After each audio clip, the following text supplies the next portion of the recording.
The rental car's engine wheezed as I took another sharp turn up the mountain road, my knuckles white against the steering wheel. 3 hours of switchbacks and increasingly sparse cell towers had brought me here to Cascade National Forest in Washington, where the Douglas firs pressed close enough to scrape the car's mirrors. My GPS had given up 20 minutes ago, leaving me to follow the hand-drawn map James had emailed along with my employment packet. 6 months ago, I'd been pulling 60-hour weeks in a glass office tower, crafting marketing campaigns for products I didn't believe in, and attending meetings that could have been emails. The panic attacks started small: a tight chest during presentations, sweaty palms before client calls. Then came the morning I couldn't get out of bed, staring at my phone as 17 missed calls piled up from my boss.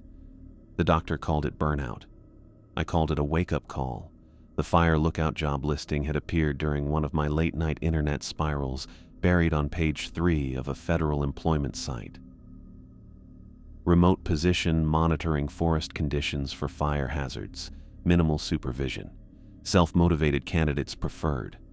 The pay was a fraction of my old salary, but something about the isolation appealed to me in a way I couldn't explain to my friends or family. A wooden sign marked my destination: Lookout Tower 7, authorized personnel only.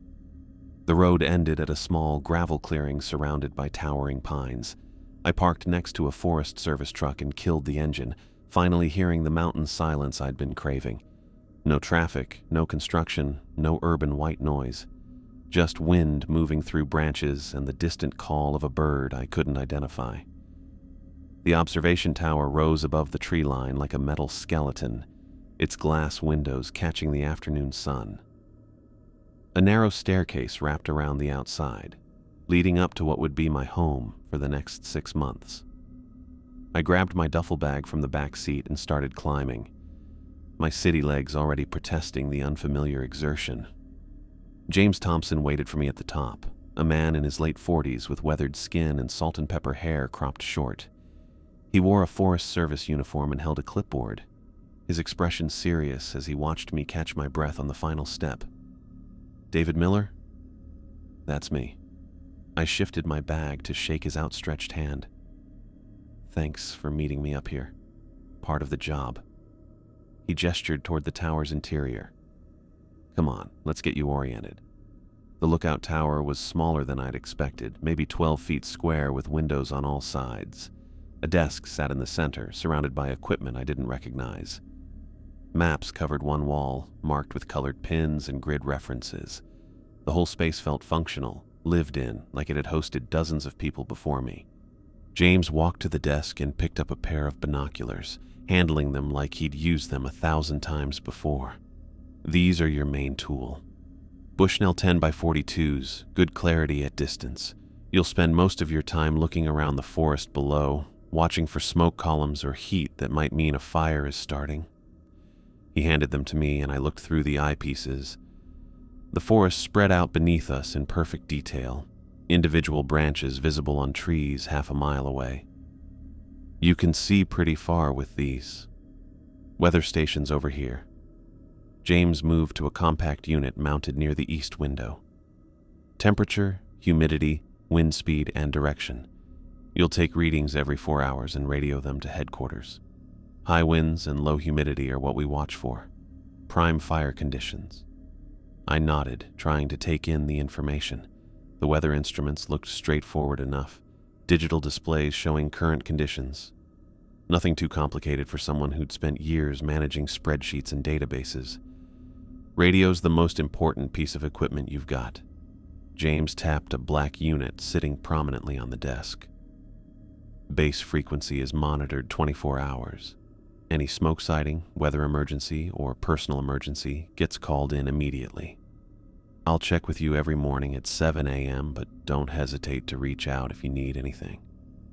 The radio looked basic but solid, designed for reliability rather than features. James showed me how to adjust the frequency and volume, then had me practice the call signs I'd be using. My voice sounded strange in the confined space, bouncing off the glass windows. "Questions so far?" "Nothing major. It seems pretty straightforward." I looked around the space again, noting the efficient layout. Monitor the forest, track weather conditions, report anything unusual. James nodded, but his expression stayed serious. He reached into his shirt pocket and pulled out a folded piece of paper, the creases showing it had been handled many times. There are a few additional guidelines you need to follow. They're not in your official job description, but they're just as important as anything else I've shown you. He unfolded the paper and handed it to me. The writing was clear but informal, like someone had written it by hand rather than typing it up officially. Lookout Tower 7. Essential Rules. 1. Lock the door every evening at sunset.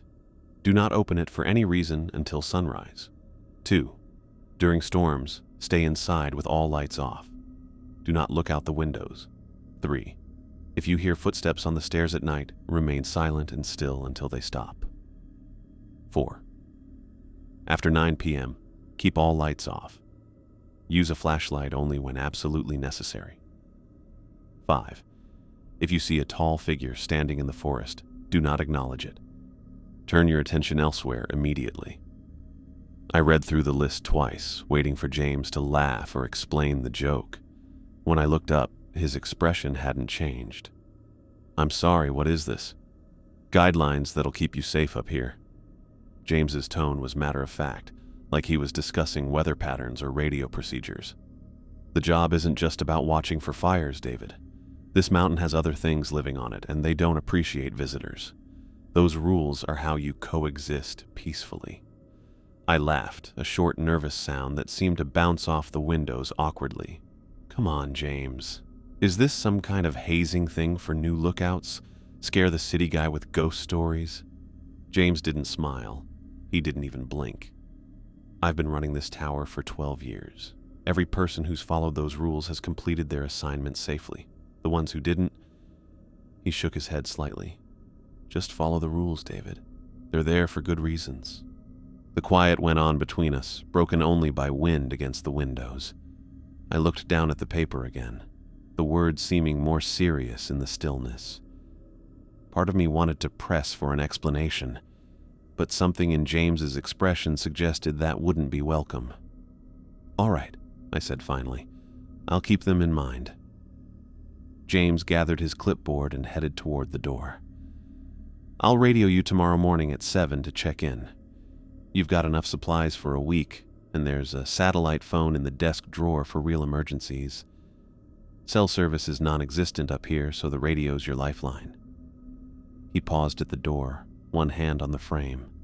David, I know this seems unusual, but the mountain's been here a lot longer than we have, and some things deserve respect.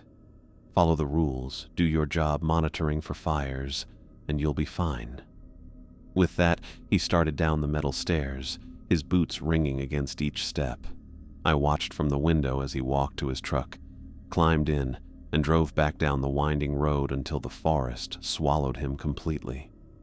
The tower felt different with James gone, bigger somehow, but also more isolated. I looked out at the dense pine forest stretching in every direction, an unbroken green cover that seemed to go on forever. I picked up the folded paper from where I'd left it on the desk, reading through the rules one more time. They still seemed ridiculous, like something from a campfire story designed to spook kids. But James's tone had been completely serious, and there was something about the way he'd delivered them that made my doubt feel less certain. The rational part of my mind insisted this was just mountain folklore, local superstition that had been passed down through generations of forest workers, but I found myself folding the paper carefully and sliding it into my shirt pocket anyway. I unpacked my duffel bag methodically, trying to create some sense of normalcy in the cramped space. I arranged my clothes in the small dresser, set my toiletries on the narrow shelf by the sink, and placed my laptop on the desk next to the radio equipment. The book I'd brought caught my eye, a thriller I'd been meaning to read for months, perfect for a quiet evening in the mountains. I clicked on the overhead light and settled into the desk chair, opening to the first chapter. Outside, the forest had grown darker as clouds moved across the sky, but the warm electric light made the tower feel cozy rather than confined. Reading had always been my escape from work stress, and tonight turning pages helped push away the strangeness of James's rules. The story pulled me in, a detective tracking a serial killer through urban alleyways, completely different from my current mountain setting. I checked my watch. 8:30 p.m. The evening stretched ahead peacefully. By 9 p.m., the clouds had thickened into a solid gray mass overhead, blocking out the stars.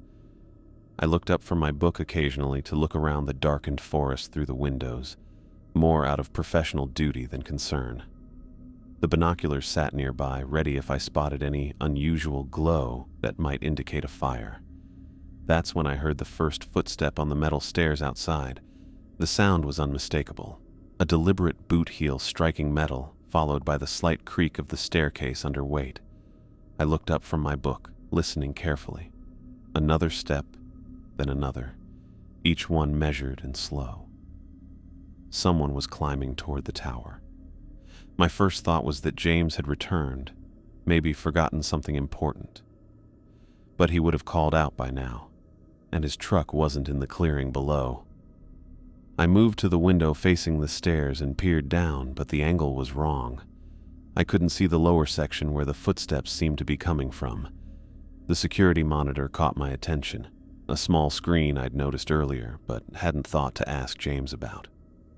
The display showed 4 camera feeds, including one labeled Stairs that captured the staircase in grainy black and white. I watched the screen as the footsteps continued, each sound clearly audible, but the stairway remained completely empty. My rational mind offered explanations. Audio delay, camera malfunction, maybe an animal moving around below the tower. But the footsteps had a distinctly human rhythm, too regular and purposeful for wildlife. They climbed steadily upward, growing louder as they approached my level. The third rule flashed through my memory. If you hear footsteps on the stairs at night, remain silent and motionless until they stop. I reached over and clicked off the overhead light, plunging the tower into darkness. The footsteps paused for a moment, as if responding to the change, then resumed their steady climb. I sat perfectly still in my chair, the thriller forgotten in my lap, listening to each metallic step draw closer. The footsteps reached the platform outside my door and stopped. I held my breath, straining to hear any other sound. A voice, a knock, anything that might explain who or what was standing just beyond the thin wooden barrier. The silence stretched for what felt like hours, but was probably only minutes. Then, slowly, the footsteps began descending. Each step down was as deliberate as the ones coming up, fading gradually until I couldn't hear them anymore. The forest returned to its natural quiet, broken only by the rustle of wind through the pine branches. I sat in the darkness for several more minutes, nervous. The rational explanation still seemed more likely. Some kind of audio phenomenon, maybe sound carrying strangely in the mountain air. But I kept the lights off anyway, using my phone's dim screen to find the flashlight James had mentioned. At 11 p.m., 3 sharp knocks bounced from the door. The sound was so sudden and loud that I jumped, nearly dropping the flashlight. The knocks were evenly spaced, authoritative, like someone with legitimate business at the tower. "David, I forgot to tell you something important about the radio. Open up." The voice was James's. Not similar to James's, but exactly his voice. Same tone, same timing, even the slight roughness from years of outdoor work. My hand moved without thinking toward the door before I caught myself. "It's about the emergency frequency." The voice continued. "I need to show you how to access it properly. This is important." I gripped the arms of my chair, every instinct screaming at me to respond. The explanation made perfect sense. James had covered a lot of information that afternoon, and emergency radio procedures were exactly the kind of critical detail he might have forgotten to mention. My fingers reached for the door handle, but something held me back. Maybe it was the timing. Why would James return at 11 p.m. instead of calling? Maybe it was the way the voice carried through the door. slightly too clear for someone standing outside in the mountain air. Or maybe it was simply the memory of James's serious expression when he'd handed me that folded paper. "David, I know you're in there. The radio procedures are for your safety. Open the door." The voice repeated the request twice more, each time sounding more urgent, but keeping James's usual way of speaking. I stayed frozen in my chair, fighting the strong urge to respond. The explanations made sense, the voice was perfect, and yet something felt completely wrong about the whole situation. Thunder crashed overhead as the first raindrops began hitting the windows. The storm James had mentioned was arriving right on time, making the night even darker and more cut off.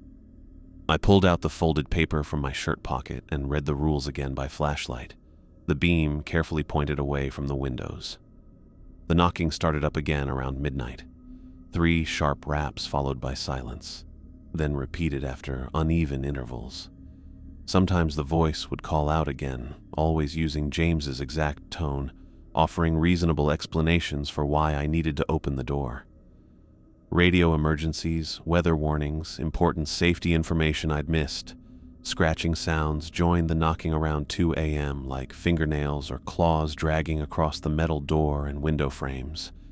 The sounds went around the tower's edge, testing different surfaces, along with the occasional thump of something pressing against the walls. Rain hit the windows in sheets now, driven by strong winds that made the tower rock slightly on its foundation.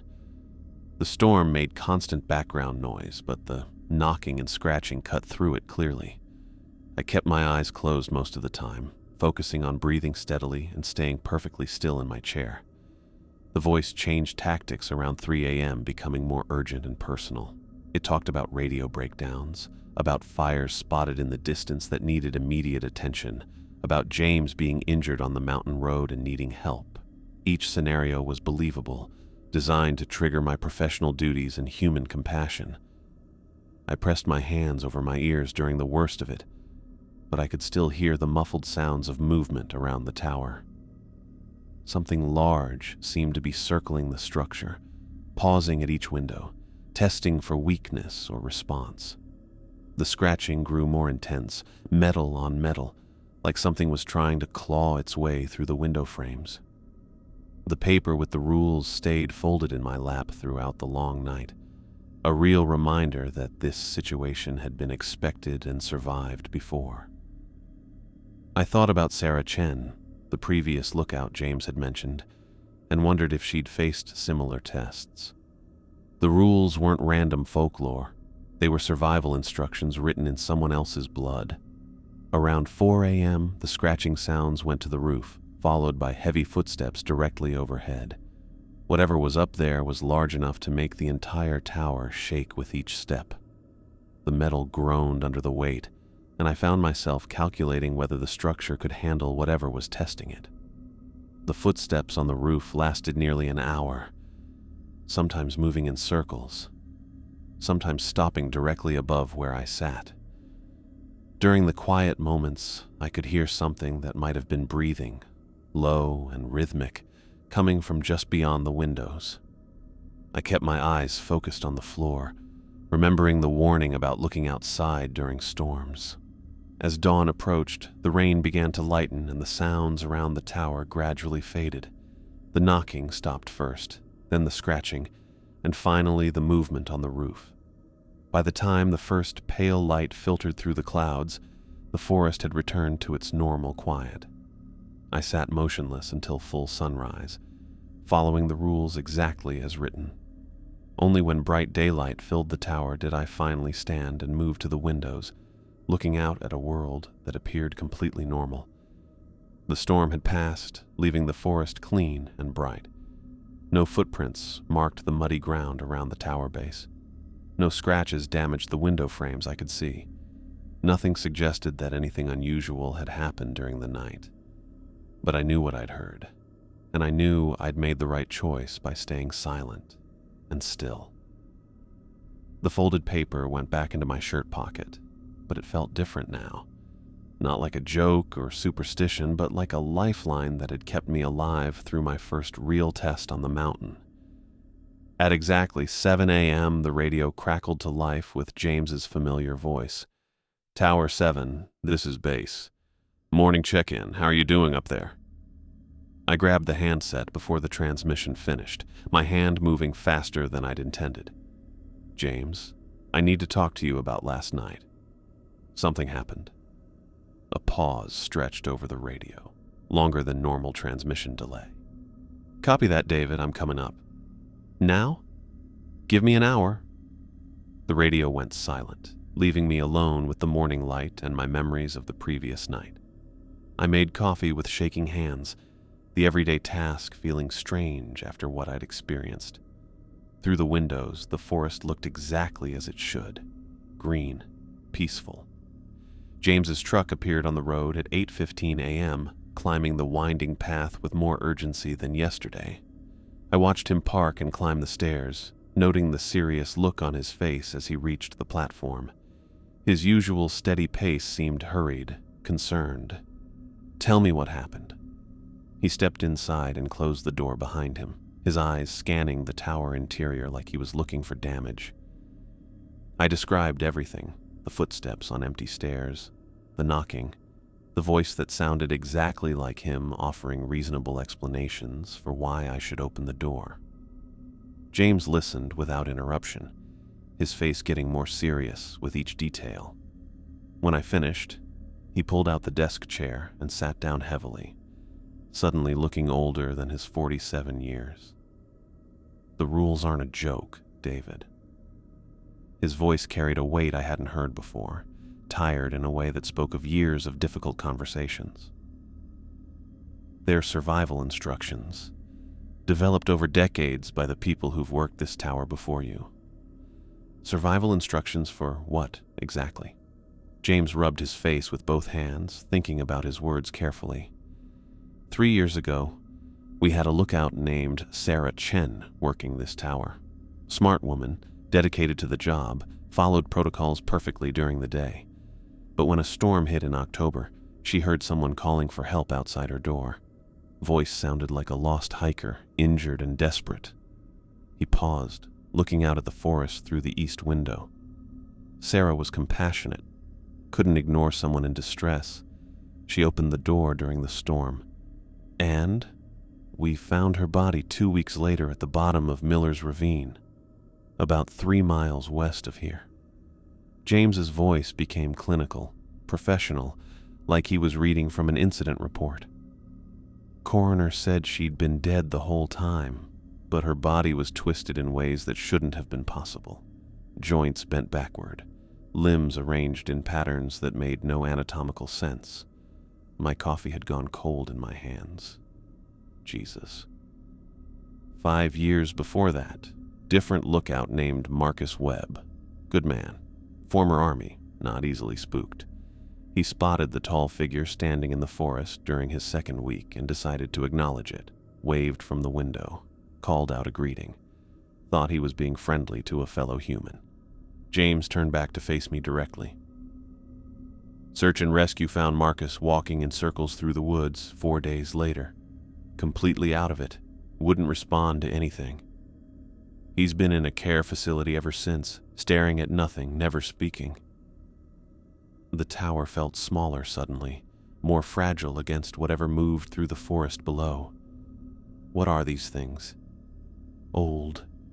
Older than humans. Older than our understanding of this mountain. James gestured toward the endless pine canopy visible through the windows. Indigenous tribes avoided this area for centuries, called it a place where spirits dwelled. But the Forest Service needed a fire lookout here, so they built the tower anyway. And the entities just tolerate our presence? As long as we follow the rules. James pulled a worn notebook from his jacket pocket, flipping through pages covered with handwritten entries. Every lookout who survived this post contributed something to our understanding. The footsteps on the stairs, the voices mimicking people you know, the figure in the forest, their tests, challenges to see if you'll respect the boundaries. I looked down at my hands, remembering the overwhelming urge I'd felt to open the door when the voice claimed to be James. The voice was perfect. not similar to yours, but exactly your voice. They learn by watching, listening. The longer you're here, the more convincing they become. James closed his notebook and met my eyes. That's why the rules are so specific, so absolute. No exceptions. No exceptions for what seems reasonable or urgent. And if someone follows the rules perfectly, they complete their assignment safely, like everyone else who's worked this tower successfully. James stood up, moving to the radio equipment. The entities view the tower as an intrusion, but they'll coexist peacefully if we respect their territory and don't acknowledge their presence. I thought about Sarah Chen opening her door to help someone in distress, about Marcus Webb trying to be friendly to what he thought was another person. Both responses seemed natural, human, compassionate. "David, I need to ask you something important." James turned back from the radio. "After what you experienced last night, I can arrange a transfer to a different lookout post. There are positions available in areas without these complications. No shame in it. Most people wouldn't have made it through their first night following the rules." The offer hung in the air between us. A reasonable escape from an unreasonable situation. A return to normal problems and rational explanations. My old life in marketing had been stressful, but nothing had actively threatened my sanity or survival.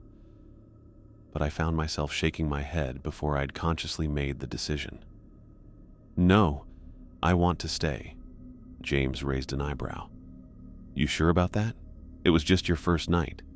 The encounters can get more intense." "I'm sure." The certainty in my voice surprised me. "I came here to get away from everything, and this is about as away as it gets. Besides, I followed the rules and nothing happened to me. If people have been doing this job safely for years, then I can too." James looked at my face for a long moment, then nodded slowly. "All right then." He moved to the radio and picked up the handset. "Base, this is Thompson. Miller is staying at Tower 7. Repeat, Lookout is remaining at current assignment." "Copy that, Thompson. Miller staying at Tower 7. James replaced the handset and gathered his notebook. "I'll check on you more frequently for the next few weeks, until you're fully settled into the routine. Any questions about what happened last night? You radio me immediately." What if the tests get worse? Follow the rules exactly as written, no matter what you hear or think you see. James moved toward the door, then paused with his hand on the frame. "And David, what you did last night, staying silent and still through all of that, it takes real strength. Sarah and Marcus were both experienced outdoor people, but they couldn't resist the urge to respond. You did." After James left, I sat alone in the tower, processing our conversation. The rational part of my mind still insisted this was all elaborate mountain folklore, but the evidence was harder to dismiss now. The specific details about Sarah Chen and Marcus Webb, the careful documentation in James's notebook, the absolute seriousness in his voice when he described their fates. I pulled the folded paper from my shirt pocket and looked through the rules again. They weren't random superstitions. They were lessons learned through tragedy, boundaries established at the cost of human lives. Following them hadn't been easy last night, but it had kept me safe. The forest went on endlessly in all directions, beautiful and very old and full of things I didn't understand. But I was still here, still alive, still capable of doing the job I'd come to do. Whatever lived in these mountains had tested me and found me acceptable, as long as I respected their terms. I folded the paper carefully and returned it to my pocket, then picked up the binoculars to begin my morning scan for fires. The rules felt different now, not like a burden, but like a tool for survival in a place where survival wasn't guaranteed. I watched James's truck disappear down the mountain road, then turned back to the tower that had become my world. The morning felt different now, not just because of what I'd survived, but because I'd made a conscious choice to stay. This place, with all its strangeness, was mine now. Over the next week, I built my life around the rules like a foundation. Every evening at sunset, I locked the door with a deliberate twist of the deadbolt, the metal click becoming as automatic as breathing. I arranged emergency supplies within arm's reach: flashlight, water, energy bars, creating a small nest of survival around my chair. The preparations became ritual, almost meditative in their precision. The footsteps returned on Tuesday night, the same measured climb up the metal stairs. This time I didn't reach for the security monitor or strain to see through the windows. I simply switched off the overhead light and settled into my chair, hands folded in my lap, breathing steady and controlled. The sounds reached the platform, paused for several minutes, then retreated. No voices this time, no knocking. Just the test of whether I'd learned my lesson. Thursday brought them again, but briefer. Up the stairs, across the platform, then down. Like something was checking on me, making sure I still understood the boundaries. During daylight hours, I threw myself into the actual job with an enthusiasm that surprised me. Looking around the forest through binoculars became less about duty and more about genuine interest. I learned to tell the difference between morning mist and smoke, between the heat shimmer from sun-warmed rocks and the telltale haze of a small fire. When I spotted a wisp of white rising from a ridge 3 miles south on Wednesday afternoon, I felt a surge of professional satisfaction as I radioed in the coordinates. "Good eye, Tower 7, came the response from dispatch. "Ground crew is en route." I tracked the response team's progress through my binoculars, watching their vehicles navigate the forest roads until they reached the source. Turned out to be an abandoned campfire that hadn't been properly put out. Small, contained, easily handled, but it could have grown into something destructive if left unchecked. James called every morning at 7 sharp, his voice carrying more warmth as the week progressed. Beyond the standard check-ins, he shared knowledge that went far beyond the basic training manual. How to read the subtle color differences in smoke that showed the type of fuel burning. How barometric pressure changes affected fire behavior. How to identify the atmospheric conditions that could turn a small grass fire into a crown fire racing through the treetops. "See that yellowish tinge in the smoke?" he asked Friday morning, walking me through photographs from previous fire seasons. "That's hardwood burning hot and fast. Different from the white smoke you get from damp vegetation or the black smoke from burning structures." I absorbed every detail, grateful for the distraction and genuinely interested in the craft. This wasn't like my marketing job, where success felt arbitrary and metrics changed based on executive whims. Here, accuracy meant preventing disaster. Being careful protected thousands of acres of forest and the communities beyond. The scratching came on Thursday night, starting around midnight and lasting until 3 in the morning. Not the tentative sounds from my first night, but deliberate, persistent scraping across the window frames and door.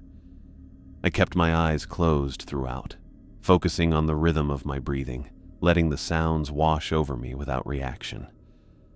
Metal on metal, like claws testing the barriers between inside and outside. When it finally stopped, I didn't move for another hour, waiting for full certainty before allowing myself to relax. The silence felt deeper afterward, as if something had finished its examination and moved on.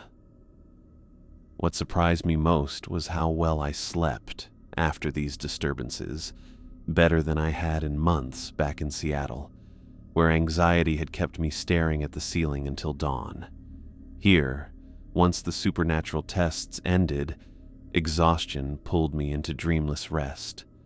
My body got used to the strange schedule, hypervigilant during the dark encounters, then deeply relaxed once daylight returned. The peace surprised me. No emails demanding immediate responses. No meetings scheduled back-to-back without breaks. No metrics to hit or campaigns to optimize. Just the forest, the weather readings, and the essential task of watching for smoke. I'd forgotten how much mental space opened up when stripped of constant digital noise. Friday afternoon stretched warm and clear, perfect visibility extending for miles in every direction. I methodically looked around each section of my assigned territory, noting the landmarks I'd memorized over the week. The bend in Miller Creek where it caught afternoon light, The rocky outcropping that looked like a sleeping bear from this angle. The dense grove of old-growth pines where shadows stayed dark even at midday. That's where I saw it. Through the binoculars, between two massive pine trunks about half a mile away, stood a figure. Tall, dark, motionless. At first glance, it might have been a person, the right height and general shape. But something about its stillness felt wrong.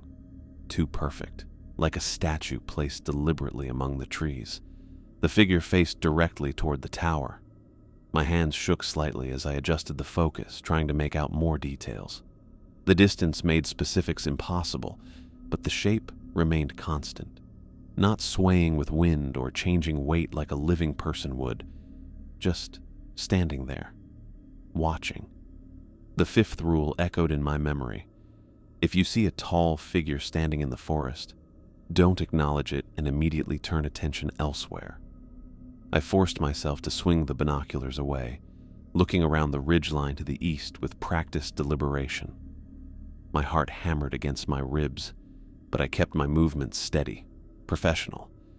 Just another section of forest to monitor. Nothing unusual to report.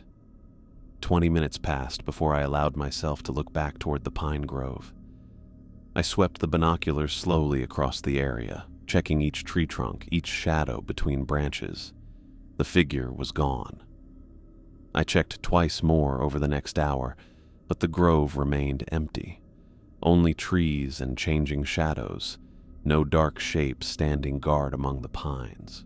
Whatever had been there had either moved on or simply vanished. My hands shook as I reached for the radio handset, pressing the transmission button with fingers that didn't feel entirely steady. Base, this is Tower 7. I need to speak with James Thompson immediately. The radio crackled with static before James's voice came through, noticeably strained. Tower 7, I copy your transmission. David, I need you to listen very carefully to what I'm about to tell you. I held the handset tighter, already sensing the gravity in his tone. I'm listening. Seeing that figure means they've been watching you, evaluating how well you follow the boundaries.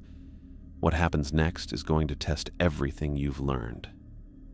James paused, and I could hear papers rustling in the background. There's a storm system moving in tonight. Severe thunderstorm warnings through early morning. You know the protocol for storms. Stay inside, all lights off. Don't look out the windows. Exactly. But David, tonight's going to be different from anything you've experienced so far. Whatever you hear, whatever voices call to you, whatever they claim, do not respond. Do not move from your chair. Do not even acknowledge that you hear them. My mouth felt dry. Voices? They've been studying you for a week now.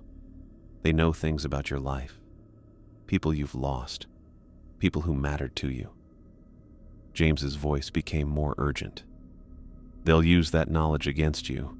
Remember, anyone calling to you from outside during a storm is not human, no matter how real they sound. After signing off, I spent the afternoon watching dark clouds build along the western horizon. The air grew heavy and still, that electric feeling that comes before major storms. I double-checked my emergency supplies, made sure the flashlight had fresh batteries, and went over the rules one more time.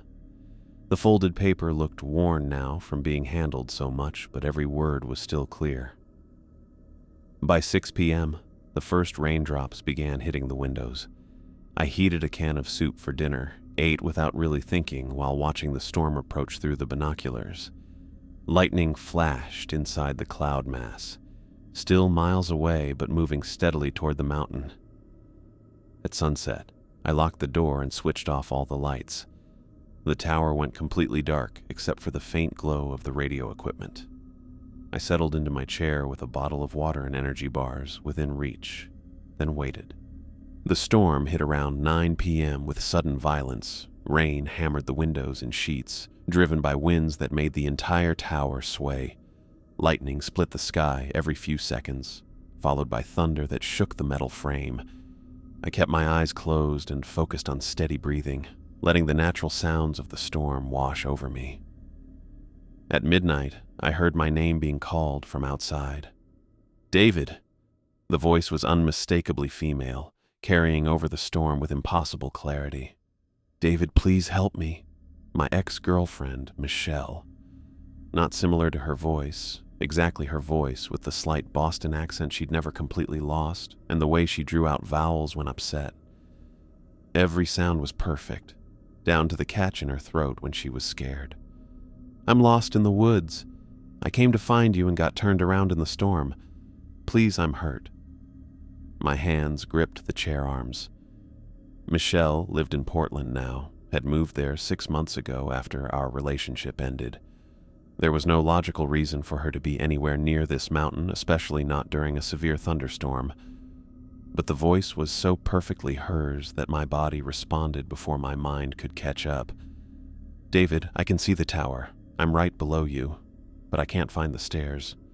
Turn on a light so I can see. I pressed my hands over my ears, but the voice continued, seeming to come from multiple directions now. The begging tone, the fear. It set off every protective instinct I had. Michelle had always been afraid of thunderstorms, ever since childhood. The voice knew that, used it. Please don't ignore me. I'm bleeding. I think my leg is broken. I just need you to open the door for a minute.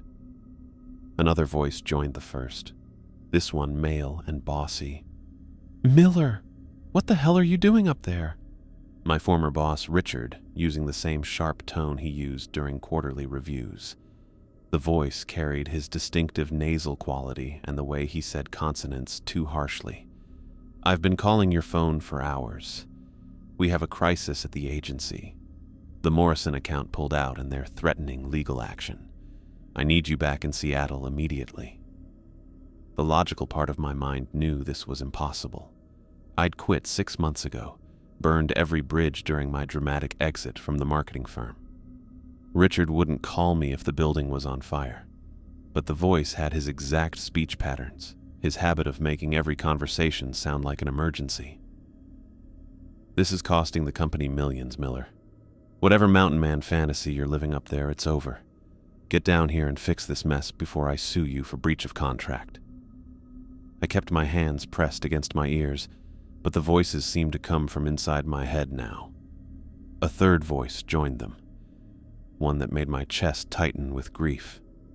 Son? My father's voice, exactly as I remembered it from 3 years ago before the cancer took him. The same warm baritone that had read me bedtime stories as a child, gentle and concerned. Son, can you hear me?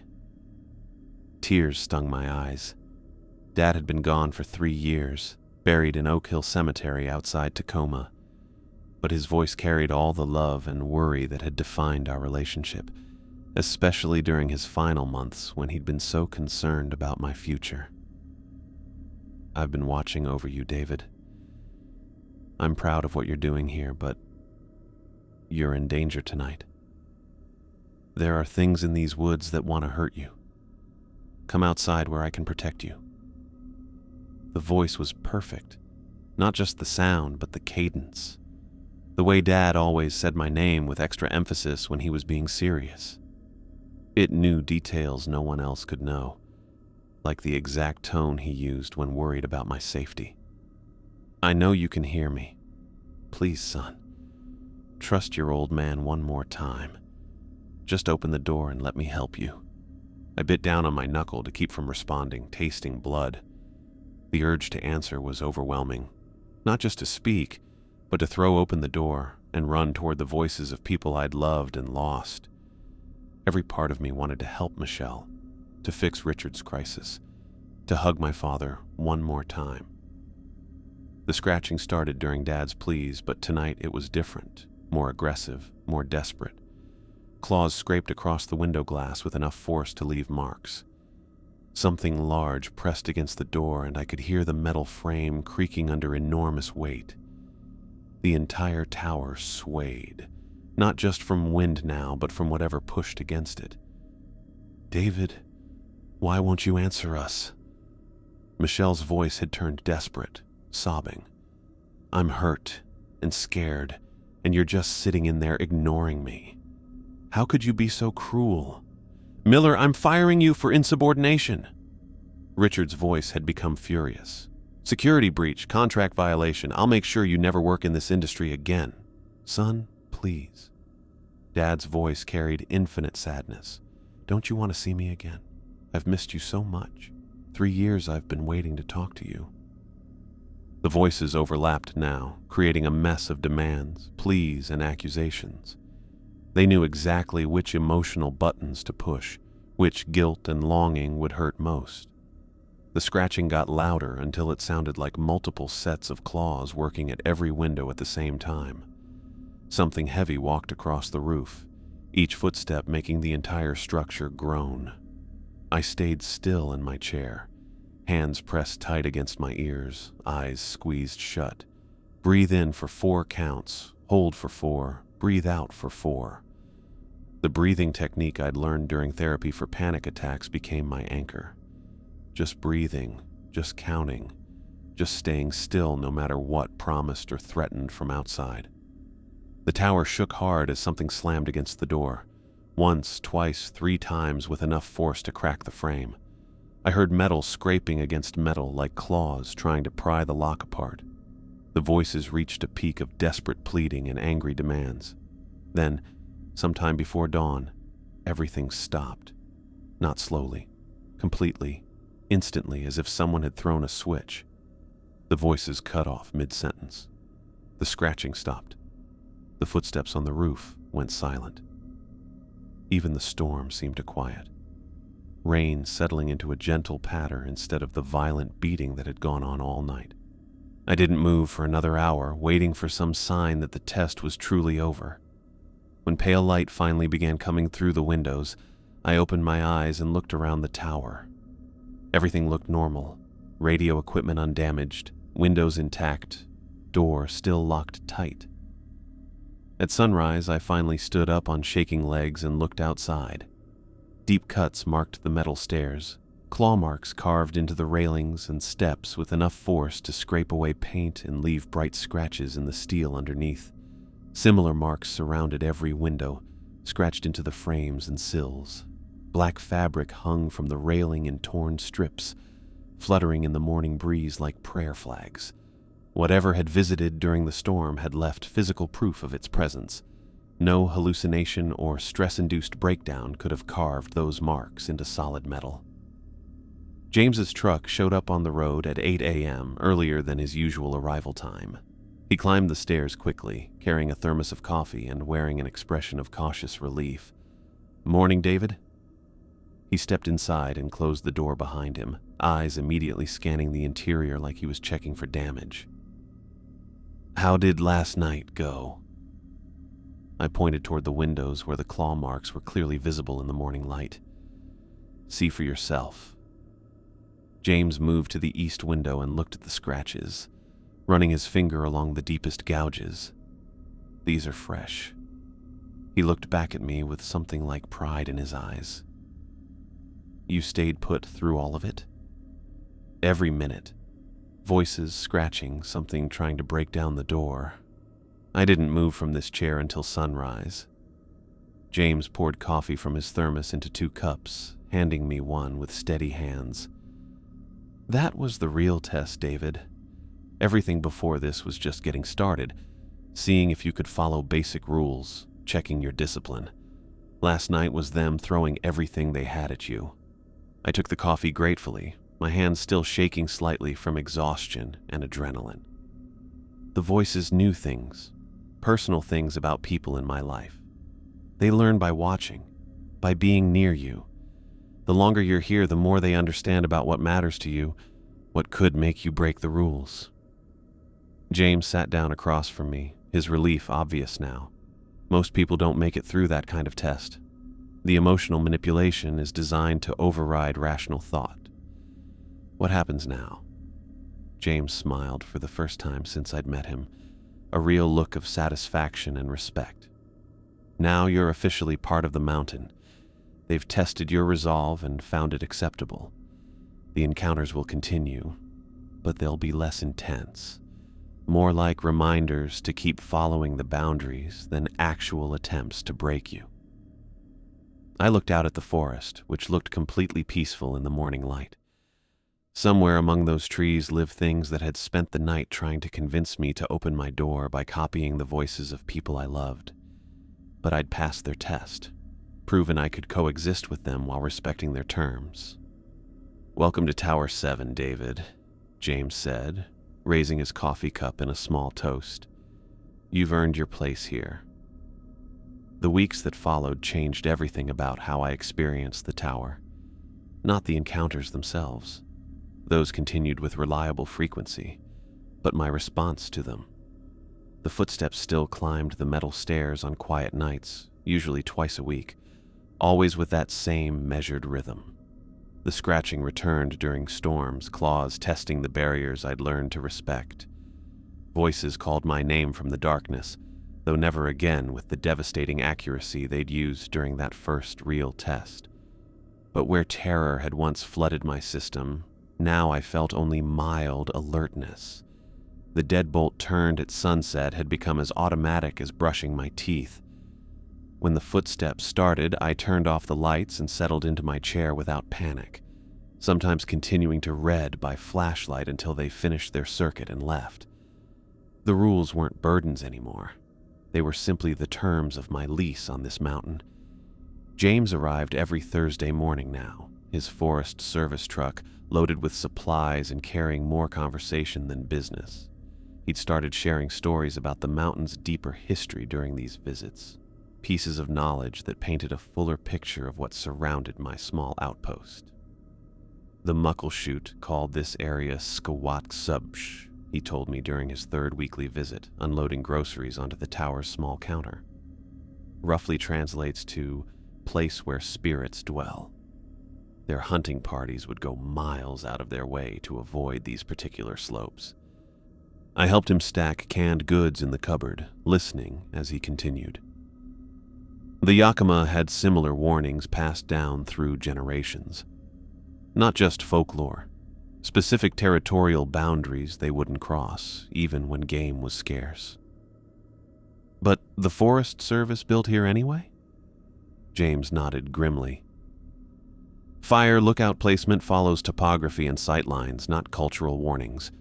The bureaucrats in Washington, D.C. don't factor in centuries of indigenous knowledge when they're drawing maps. He pulled out a worn leather journal from his jacket, pages filled with handwritten entries spanning decades. Every lookout since 1987 has left notes about the encounters. Different people, different years, but the same phenomena. Same rules for survival. I flipped through entries written in various hands, some steady and professional, others shaky with obvious fear. Sarah Chen's careful script appeared frequently in the months before her death, documenting strange sounds and unexplained movements in the forest below. Marcus Webb's entries grew increasingly erratic before stopping abruptly mid-sentence. Why keep building the towers here if this happens everywhere? It doesn't happen everywhere, James explained, settling into the desk chair with his coffee. Just this ridge, this specific location. The coverage area is too valuable to abandon. 3 different watersheds, major fire corridor, critical early warning position. So we adapt. The job itself had become second nature by now. Morning weather readings, checking the forest, radio check-ins with dispatch. I'd spotted 4 small fires over the 3 weeks, called in their coordinates, and watched ground crews respond quickly to contain them before they could spread. Each successful report reinforced the value of this work, the real purpose behind sitting alone on a mountain with supernatural neighbors. The solitude had stopped feeling like isolation and started feeling like sanctuary. No emails demanding immediate responses, no conference calls scheduled during lunch breaks, no performance metrics changing based on quarterly targets. Just the forest, the weather, and the essential task of watching for smoke. My mind had cleared in ways I hadn't experienced since college, when thoughts could unfold naturally without constant digital interruption. I'd started reading again, really reading, finishing 3 novels in as many weeks. My sleep improved despite the nocturnal visitors. deep and restful once their tests concluded each night. Even my appetite had returned. I actually looked forward to meals instead of grabbing protein bars between meetings. The panic attacks that had driven me from Seattle were completely gone, not suppressed or managed, but genuinely absent. Something about accepting the mountain's terms, about living within clear boundaries that made sense, had settled the anxiety that had troubled me for months. During my fourth Thursday visit, James mentioned that corporate was asking about my contract extension. Fire season officially ends October 15th, he said, checking the radio equipment with practiced efficiency. But they want to know about next year. You interested in staying on permanently? I didn't need to consider the question. Absolutely. James smiled, the expression changing his usually serious face. Good. I was hoping you'd say that. Paperwork goes through next week, but the position's yours if you want it. He stopped checking the weather station to look out at the forest that went on forever in every direction. Most people can't handle being alone out here, even without the supernatural complications. Takes a particular kind of person to find peace in a place like this. I never thought I was that kind of person. Neither did I, to be honest. James adjusted a loose wire connection, then glanced back at me. But 3 weeks in, you're calmer than most people manage after 3 months. The mountain accepts you, and you accept it. That's rare. That evening, I stood at the west-facing window, watching the sunset paint the forest in brilliant oranges and reds. October light had a different quality than summer brightness, deeper and more golden. The temperature had dropped enough that I needed a flannel shirt after dark, and the aspens scattered through the evergreens were beginning to turn yellow. Somewhere below, very old things moved through the gathering darkness, following patterns older than human presence on this continent. In a few hours, I might hear footsteps on the stairs or scratching at the windows. But those sounds no longer carried threat, just reminder that this place had rules, boundaries that enabled peaceful coexistence between very different kinds of inhabitants. I thought about my life 3 months ago, sitting in climate-controlled conference rooms discussing market penetration strategies and conversion rates. The stress had been killing me slowly, grinding away at my health and sanity until panic attacks became a weekly occurrence. Here, surrounded by things that could genuinely harm me if I broke their rules, I felt safer and more secure than I had in years. The sun touched the horizon, painting the sky in shades of fire and gold. In an hour, I'd lock the door and switch off the lights, beginning another night of careful boundaries and respectful distance. But first, I wanted to appreciate this moment, standing in my tower, watching over my forest, secure in my choice to stay among the very old things that moved through the darkness below.